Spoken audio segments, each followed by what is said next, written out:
This your boy didn't know about back on another video. We got KOC and I think Strength. I don't know his name at Yahoo Sports. They talking about the Houston Rockets and don't sleep on them. If you like the content, please like, comment, subscribe. I want to see what they got to say because the Rockets have been getting some good wins. I think they just beat the Golden State Warriors. They beat the somebody else. I can't remember. But they got two good wins. And let's just hear what they got to say because I want to see it. 7 teams could finish with the 3 seed right now when you look at the seeding possibilities. And then 6 teams could finish anywhere from 4 to 8 in the Western Conference right now with just a handful of games remaining, Jason. It's pretty crazy. And I want to start off talking about the Rockets with you. In all likelihood, they're going to end up with the 2 seed. They're 20-7 ever since they lost 6 games in a row earlier this season, plus 7.7 net rating. That's 7th in the NBA over that stretch. They have wins against the Bucks and most recently the Thunder and the Warriors. Number 13 in offensive rating over this stretch, number 1 in defensive rating. And we saw one of the reasons why they're number 1 in defensive rating over the. Okay, I got a question, y'all. Do y'all think that type of shit is overrated when motherfuckers get to bringing up defensive rating, offensive rating? Because I get it. It helps explain certain things. But when I watch basketball, I more be looking at the fives that's on the court. This best 5 and the additional 3, so the 8-man rotation versus this additional 5 and additional 3 8-man rotation. I look more of the personnel side of things when I'm analyzing and looking at basketball. And I think that's more important than the analytics when it comes to offensive rating, defensive rating. They number 1 in this. This dude does this, that, his player rating, his offensive efficiency. I don't know. Y'all let me know. I don't know. Over this stretch with the performance of Amen Thompson. What he did against SGA on Friday, what he did against Stephen Curry on Sunday.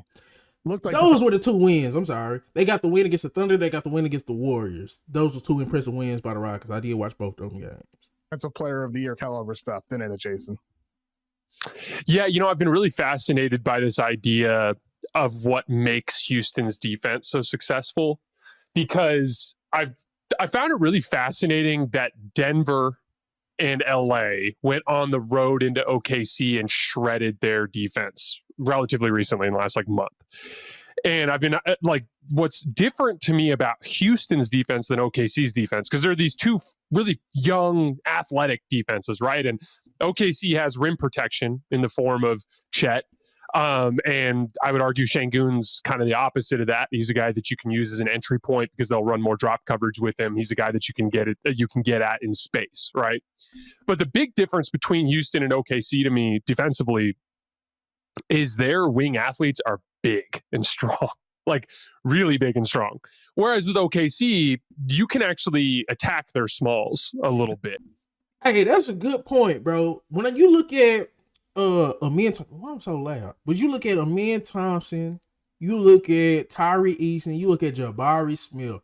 I don't know if it's a better wing defensive trio in the league than that in terms of actual size. Cause I think Amen 6'7", I think Tyree Easton 6'8", Jabari 6'10", and then you even got Dylan Brooks 6'7". I forgot Dylan Brooks, that's 4. Crazy. Bit in the middle of the floor if you've got bigger forwards that can play make out of it, or a center like Jokic. And so I find that fascinating because I don't know if you noticed, of all the teams that have run drop coverage against the Lakers this year, the Rockets were the team that has done the most damage to them, held them to the 102 or whatever, 104, I think they held them to the other night. They have an ability to hold up against bully ball players that OKC's defense doesn't. And so it's kind of a layer of resilience there. Because you talked about Steph. Amen Thompson did a great job on Steph. I thought Fred VanVleet did a great job on Steph. The Steph defense from the Rockets was crazy. And it kind of exposed Jimmy Butler. I'm going to keep it a buck. It kind of exposed Jimmy Butler. And Jimmy Butler is a great ancillary role player piece at this point in his career. But in terms of being that guy that can step up while Steph is getting face guarded. And I always thought you could take away Steph more than any other great player that we've seen, just depending on how much you are willing to do that. But he's always had great players around him to where you couldn't do that. Like you had a Clay, you had a Durant. So you couldn't just face guard Steph and just sell out on Steph. But if Steph is by himself, that like we've seen, and I don't think Jimmy Butler's good enough, you sell out on Steph, he can't have a bad night, bro. They clamped his ass. I ain't gonna cap.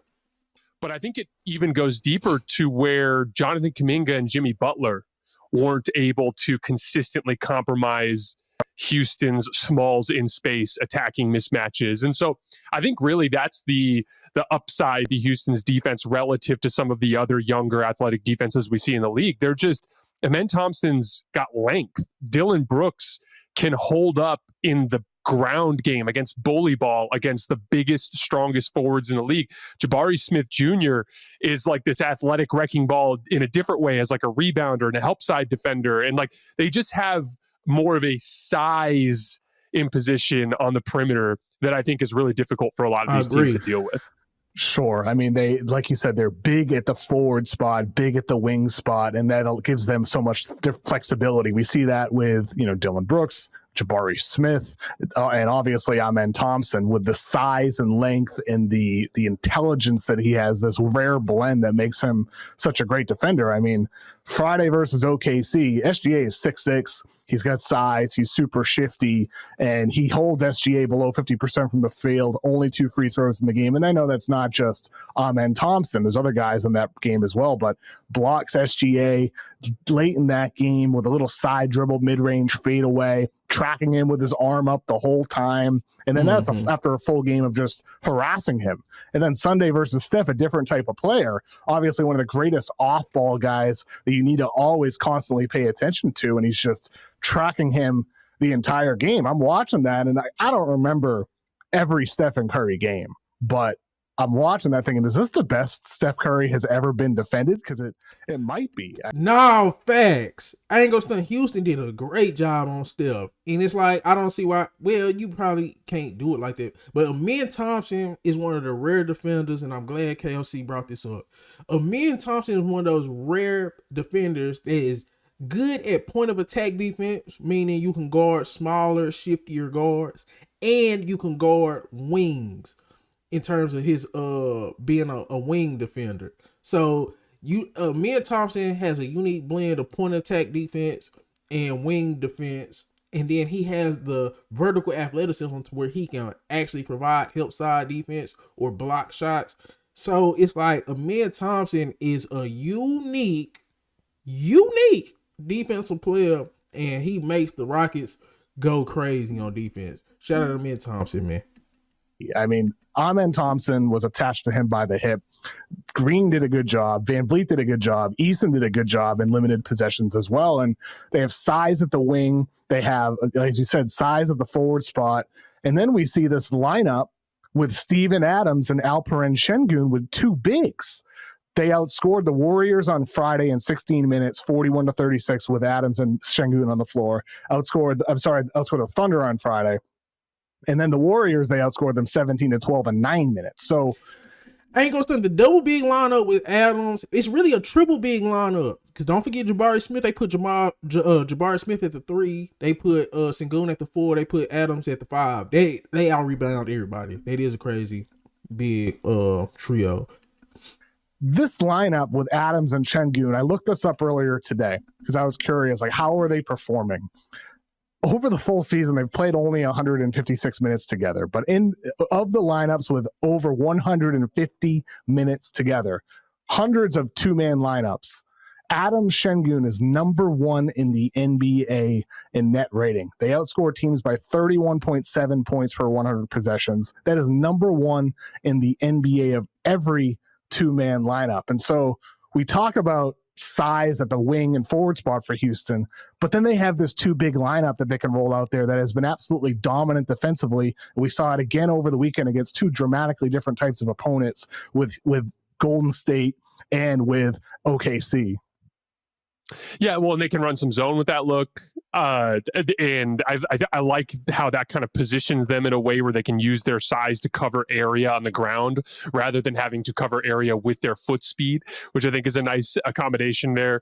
And then Şengün's just been like, Şengün has been this, like, I don't know what it's been like for you, Kevin, watching the league this year, but every once in a while, I would say about once a day, you're watching a game and you're like, wow, that dude's kicking that dude's butt. for one reason or another. This guard is killing this matchup, this center is killing this matchup, whatever it is. I can't tell you how many times this year I've turned on a Rockets game and I've been like, man, Şengün is killing this guy. Like these guys like literally can't handle him. Like it turns into like Şengün has a very in your face type of dominance where it's like, no, facts. Şengün with bro, that's one thing when you got back to the basket players, bro. It ain't no hiding. You either can defend the post or you can't. Because nigga hit you with a spin move. Nigga hit you with a hook. Nigga hit you with a drop step. It's gonna get crazy. Şengün can get crazy. But he's also had a lot of quiet games too. And it's just like, that's my biggest thing with the Rockets. Jalen Green and Şengün, how consistent can they be when it gets to that 22 to 25 points per game? I think they both need to be there. So like the buckets he's getting are almost humiliating because he's going right through you and right around you, right at the rim over and over again. Like he went right at Draymond Green on a baseline drive in the Warriors game where he got just that tiny bit of an angle and he dropped the right shoulder and just shucked Draymond off to go for that reverse on the right side of the basket. And it's like, there are a lot of guys who won't even try that on Draymond because they're scared of him or something along those lines. Şengün went for 50 in the 2 games. And then Steven Adams obviously brings the rebounding element to it. Where he's just burying everything under the rim. And honestly, it's fascinating from the Warriors standpoint because you talk to Warriors fans, they're not concerned about the small ball teams. They're not worried about the Lakers. I think the Lakers can play better against the Warriors than they did on Thursday night. But at the same time, the Warriors fans are more worried about size. They're more worried about teams that can do what Houston did to them, physically overwhelming them, than they are with, teams that try to space them out, if that makes sense. Oh, and rightfully so. I mean, Şengün made the Warriors look small. First 2 buckets of the game, he has a spin move on Looney, who the Warriors are small. Looked too slow, and then he's plowing through Draymond next time that he gets the ball, who looked too small, too short. And then right before the half, there was this play, and this is what happens sometimes with switching defenses. Gary Payton ends up on Şengün on a rebound opportunity, and Şengün just plows him underneath the rim, grabs the board, gets the putback layup, and it's like, okay, this dude is just a matchup issue for Golden State. And to be fair, he's a matchup problem for a lot of teams, as you said, because he even made OKC look small at times. He overpowered Chet on a few occasions on post-ups. He punished switches in that game. And, Şengün, for Houston, when it comes to the playoffs, they showed a lot in these 2 games. Like, they really looked tremendous. Come postseason time, everybody talks about Jalen Green as the guy that's going to have to prove a lot. And I think that's true. He's young. But Şengün as well, only 22 years old. He's going to have to prove a lot as well. But the size for Golden State, that's a thing, man. Like, I do think that could be an issue. I've been saying this, but man, go ahead. For them, when you talk about the lack of size there are certain matchups where they just look small, I think. But at the same time, there's other matchups against the Lakers just last week where they're switching, the size becomes, a little bit less of a concern. Hey, I just seen them. It looked like they was cooking Jimmy Butler, and he needs to do more. I was thinking the same thing, so of course I'm finna check that out. Spot on, finally some fair coverage, mainstream coverage. I always just credit everything this team does. Jalen Green has to be the most underrated, underappreciated player in the league at this point. Hopefully, he shows that the playoffs improves the box score watchers how good he actually is. Nobody says Jalen Green sucks. He needs to be consistent. He will literally go off for a week in a row and then be shitty for 2 weeks. You have to be consistent in the NBA. That shit is so annoying. It's calling him underappreciated, underrated. We know what Jalen Green could do at his best. He got to do it. God damn. Man, bro. I ain't even read no more comments, bro. But y'all let me know how y'all feel about the Rockets. What's they ceiling? Can they make a Western Conference Finals run? Because they have beaten some really good teams lately. But y'all let me know how y'all feel about the Rockets. This is your boy Didn't Know Bob. Please make sure you like, comment, subscribe. I'm out. Found some shit I love to do, so I can live comfortable. Searching for a peace of mind, need that when it's time to rhyme. Perfect in every line, any chance I get, and I know it takes time, but I will never quit.